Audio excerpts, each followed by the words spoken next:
1 cup পোলাওয়ের চাল আর 1 cup ভাতের চাল এটাকে ভিজায় রাখবো। সো আমি তেলের পিঠাতে খুব একটা এক্সপার্ট না, তারপরে ট্রাই করে দেখব। আহ, চালের গুঁড়া যে ভিজায় রাখছিলাম সেইটা, গুড়, এখানে একটু ময়দা, চিনি, তো এইটাকে এখন আমরা ব্লেন্ড করে ফেলবো। ব্লেন্ড করার সময় আমি একটু পানিও দিব, একটু মিল্কও দিব।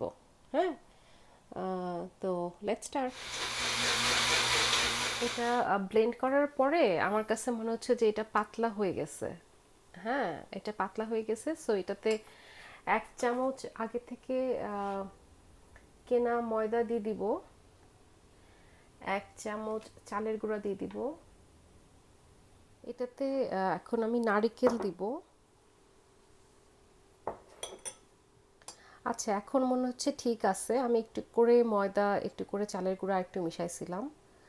আহ, এটাকে 5-10 মিনিট এরকম করে রেখে দিব, তারপরে আমরা ভাজা শুরু করব। এখন মনে হচ্ছে ঠিক আছে। প্যানটা ভালো করে গরম করে সেটার ভিতরে তেল দিছি, তেলটা খুব ভালো করে গরম হতে হবে।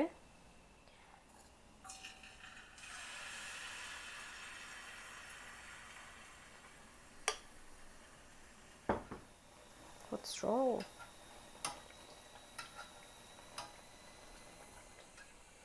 অনেক কষ্ট করে এটাকে উল্টাই দিলাম।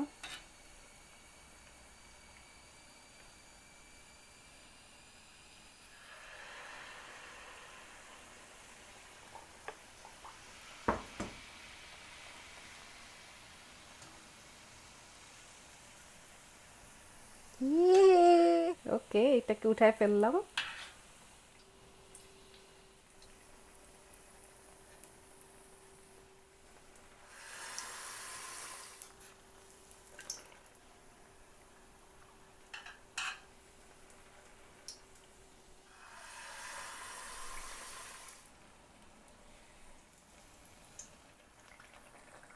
এই যে আমাদের তেলের পিঠা রেডি।